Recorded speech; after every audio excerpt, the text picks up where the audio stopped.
Husband was unemployed for over a year while I worked 12-hour shift and did all the housework despite having chronic health issues. Then he asked me to open our marriage because his needs weren't being met. I, 29F, and my husband, 31M, have been together for 8 years. The last 3 we've been married. Little things keep adding up and I don't even know how to approach these issues. He wants kids soon, but I can't trust that he'd support me. I'm trying to figure out if I try to work on us or just leave. Recently, as in the last 4 years, I've been dealing with chronic health issues, but just this year alone I've had 3 surgeries to fix various things for my health. Our SEGS life hasn't been good in a few years since I got ill, maybe once or twice a month. He has told me that it's not enough and he's feeling rejected and is making his mental health worse. But if we have kids we won't be able to have SEGS. While I'm recovering I work 5 to 6 days a week, 12-hour night shifts in healthcare. I am the primary breadwinner in our relationship. He bounces from job to job and recently was unemployed for over a year while he was claiming to be applying to jobs. I know the job market is horrible right now so I wasn't pushing. I found out he was lying. He hadn't applied for anything in about 6 months, including the jobs I got him recommended for through some connections I have. We got into a massive fight and I basically told him if he didn't have a job at the end of the month I was leaving and he could figure out bills himself. Not even a week later he was back working at his old job. I still do all the cooking, cleaning and household upkeep. On my days off I spend 3 to 4 hours just putting everything in order for the week. Even when he wasn't working, he wasn't doing anything except playing video games in another room while I slept, so when I'd wake up there would be laundry I'd have to switch or cat litter I'd have to scoop. He wants kids soon but with my chronic health problems it's going to make children a really hard process on my body, lots of health risks and I would basically have to be on bed rest the whole time and in and out of doctor appointments I couldn't work or do anything really and I'm just scared I won't get the support that I need. I don't even know if I want to have kids with him anymore. He gets money every month from a settlement and he says it's enough to make up for the income one won't be bringing in if I get pregnant. The settlement payout every month is less than 1/4 of what I make in 2 weeks. I feel like I'm his mother already. I feel like I'd be one of those married single mothers. I've asked him about therapy, individual or couples, and he is dismissive, saying therapy hasn't helped in the past. So I've asked about medications, but he doesn't want to take a pill every day. I don't want to come across as horrible or manipulative, but I'm about ready to write out everything I do, bill payments, chores, time I'm at work, etc., and have him do it all for a month. Then tell me he thinks we can have kids right now. Edit a few things, since this is a real story and not AI, and I am a real person who is making choices in order to keep up with the current economy and situation. 1. I work the hours I do so I can build up my PTO and sick time for my procedures and recovery time. Yes, I have FMLA for these, but it only pays out 60% of my wage versus 100% if I use PTO over time. Accrues talks to and pays time and a half. We also have a pickup bonus of $10 an hour. I have been working at this hospital since 2015, as a CNA and phlebotomist since 2018 and an RN since 2020, so I have seniority and that comes benefits. Yay, unions. 2. I work night shift because it has the flexibility for my schedule and they work with me for my restrictions. I am lucky enough to work in a hospital that uses lifts and is staffed as well as can be. Currently, shift differential also gives me an additional $6 an hour and that quickly adds up. 3. My surgeries were laparoscopic and recovery time is about 1 to 4 weeks on average. Surgery 1 and 3 were both exploratory. My second was to remove a lesion on my intestines that connected them to my abdominal wall as well as a cyst on my ovary, and recovery was 4 weeks, with 4 more on restrictions. I am about to have a 4th surgery to remove my gallbladder. Recovery is 1 to 2 weeks with 2 weeks of recovery. Yes, I have had a lot of surgeries this year, but I haven't had any before this, unless you count upper and lower GI scopes, pelvic floor testing, gastric emptying test, X-rays, CTs, and MRI labs, genetic testing, and HEDA scans, or maybe the diet changes and medications that you have to be on for months at a time before you'd see any really changes. I also have the birth control implant and me coming off of that would involve about 3 different doctors, inputs and oversight. 4. I blocked all of my husband's accounts and his friends' accounts that I know of. I plan on deleting this at some point, but I've just gotten angrier with each comment and everything I type out at this point. I don't care if he finds this. Maybe it would be a wake-up call. He needs 5. Our wedding was supposed to take place in November of 2020. That obviously didn't happen. We rescheduled to the end of 2021 so we didn't lose deposits. He quit his job about 2 months after our wedding. 6. People do things like meal prep for a week and find relaxation in cooking. My hospital provides scrubs. When I am home, I have more than 6 pairs of underwear, so it's not like I don't have clothes if I don't do laundry every day. I appreciate all the comments, but to the rude ones especially, please remember that I am a real person. I'm sorry I have to justify every small detail of my health problems for you. Unfortunately, the need brace girl in middle school sometimes grows up and still has health problems. Smile, this is my first time being alive and not everything is going to be perfect. I am trying my best and sometimes people do stupid things because they love someone. Update, July 16, 2025. Hello again. I had my surgery a few days ago and since I have time off, I figured I'd write an update for anyone curious. It will be long and I apologize. I talked with my lawyer last week and the hope his papers are to be drafted and he will be formally served when he comes back from his work trip in 2 weeks. On one of my days off I wanted to have a discussion about our relationship and it didn't go well. I had spent the night cleaning and getting the house put together because my anxiety was so bad. When he woke up in the morning I had breakfast made and we just made polite small talk. I started the conversation by asking him if he was happy in our relationship. I'll summarize the conversation. Me, are you happy like this with us? I feel like we are roommates more than a married couple. Him, I don't think either of us have been happy for a while. I do still love you and want to raise children with you. You'll be a great mom. I've been meaning to talk to you about something, me, okay, him. Do you remember my friends in city and how they were having problems in their relationship after fake name came out as ace? How they opened their relationship so fake name could still get his needs met. At this point I was just staring at him. He kept rambling on. I've joined some groups online. They said it saved their marriage. And with how much I'm traveling now for work. It would be every other 2 weeks, you know, and I'm in city name, so it's not like it would be someone you know or would ever meet me. What the fuck him? I mean, think about it. We could have a surrogate this way. I know it would be a lot, but we could make it work. You've always talked about fostering or adopting and it would be just like that. Me. Did you get someone pregnant? Is this your way of telling me you cheat on me when you travel for work? Him, no, God no. There was one girl at the bar who was flirting with me and it just felt nice to be wanted like that. He then pulled out his phone and started showing me support groups he had joined online for poly people and monogamous relationships. There was probably 3 or 4 of them that he had been texting in for the last few weeks, trying to gain the confidence to talk to me about opening up our relationship. He brought up how he knows. I've been thinking about switching to travel contracts and I can meet people there, but then we come back home, we're together and married because we still love each other. I have nothing against people who are in poly relationships. We have friends who are and have met their partners and go out all together. It's just not for me. When I'm with someone, I want to be the only person they're with. I don't want to get tested regularly. I don't want to risk surprise pregnancy. I don't want to feel jealous or wonder if he's texting another girl while he's supposed to be spending time with me. I let him finish his speech before I told him it hasn't felt like we've been married in a long time and I'm done hearing that he wants to see other people killed any last feelings I may have had. I'm not in love anymore and staying together isn't going to make either of us happy. We both want kids, but our timelines are different. What we want from the future is different. Now I asked him to move out and he didn't seem surprised. I walked away and left him in the kitchen before I drove to my friend's house, since I just couldn't be there. We spent the day drinking and eating ice cream while I went from crying to laughing to screaming. She is currently going through a divorce over her ex-husband's porn addiction and the debt he put them in because of it. She gave me her lawyer's information and I had an appointment set up with him a few days later.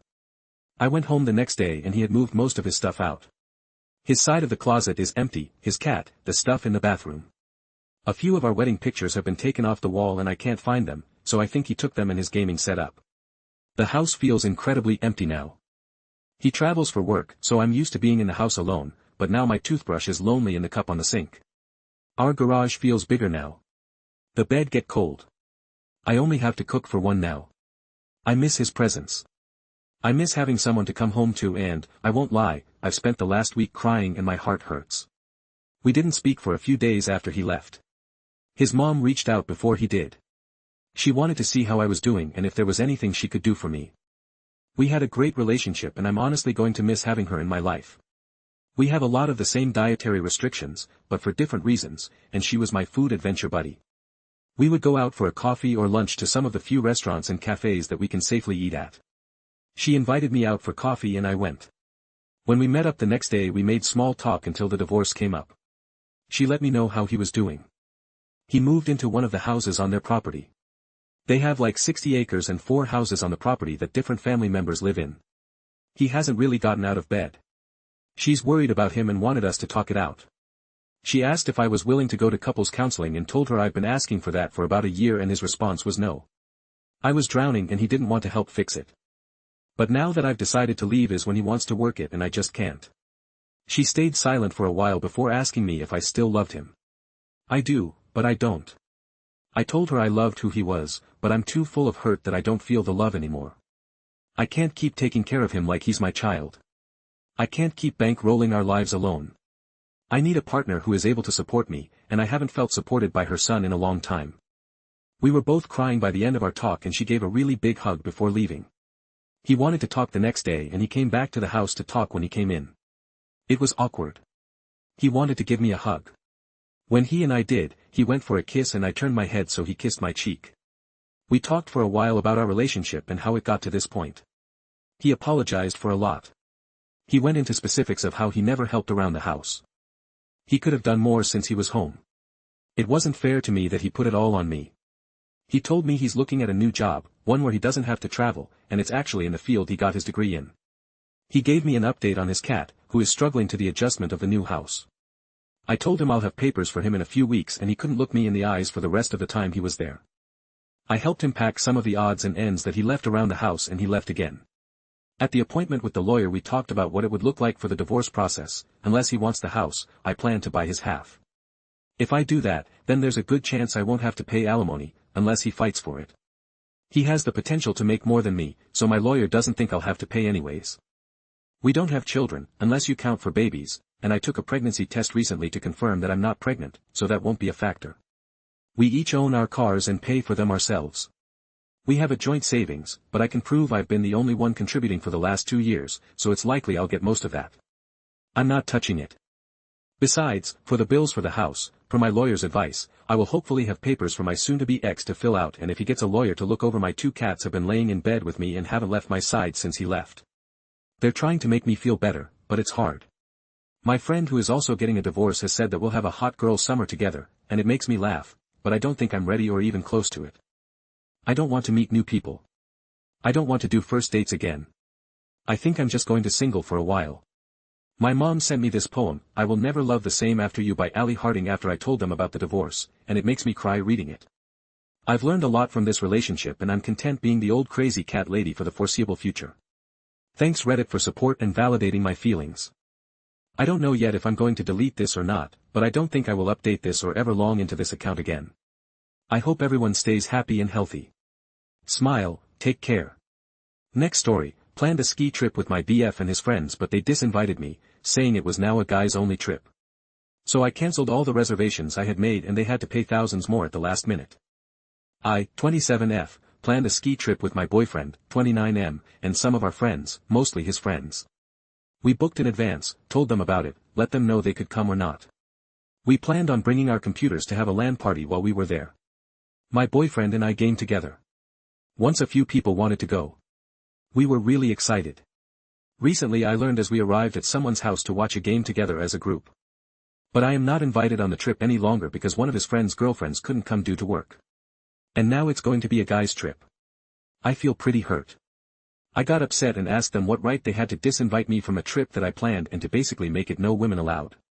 For some odd reason we plan things all the time and I attend. We share the same interests a lot of the time.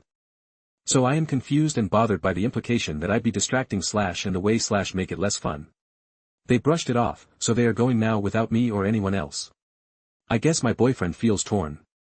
He is kind of a people pleaser and doesn't want to make waves. His friends say weird shit sometimes about women and say they are joking, but this makes me feel like they actually meant those things and don't even think of me as a friend. Straw/back situation, as some other things have happened that were similar, but I brushed it off as my misunderstanding at the time. Instead of also being their friend, I'm just their friend's girlfriend, which really hurts, because I've really been there for a lot of these guys and gone out of my way for them. X. One of them projectile vomited in a bathroom at a friend's house everywhere and got embarrassed and didn't know how to clean it while drunk, so I cleaned it up for them. I have hosted at my house and always tried to make it fun. I don't understand. I told them it was fucked up and I planned the trip so they don't get to decide that they basically acted like I was being emotional and just needed to get over it. I have refused to talk to some of them since then. Everyone is acting like I don't want them to go and do things, just the guys, and I am being controlling. The narrative has been lost among our friends and I am being painted as a villain compared to other women who are going, who are cool with it, when actually I don't give a shit. They go out all the time for guys' nights and guys' trips. I just want to enjoy the trip I planned, regardless of being a girl or not. I don't think telling them I'm coming anyway would even do anything. I can't imagine going now with how they clearly feel. That would be really awkward, probably. But it has created a rift between my dude and his friends, and they are telling him I'm being unreasonable and overreacting, and he is talking about not going and is really pissed at them but doesn't want to ruin the friend group dynamic. I know I can just plan something else, but this sucks. Ida, Update 1. I am totally overwhelmed by the support in this community. I really did expect to be TA in this situation. I am reading through everything and really trying not to cry, lol. I will try to respond if I can. I realize the amount of people who actually see me as a friend has dropped drastically, or it was always that way, and I'm just now seeing it. I feel much sadder about that than a stupid trip. The trip is just the piss icing on the shit cake. I am not going to dump my boyfriend.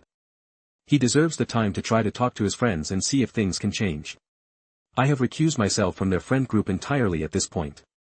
He has said that if they continue to behave that way, that he will look for new friends. I believe him. I have had some shitty friends myself, as I was formerly part of a pretty terrible online community similar to Kiwi Farms. I just grew out of it when I realized, oh, they aren't kidding or trolling or whatever. They are just miserable assholes. Some of them changed, though, and decided not to be shitheads. That's why we have kind of a frog in boiling water situation.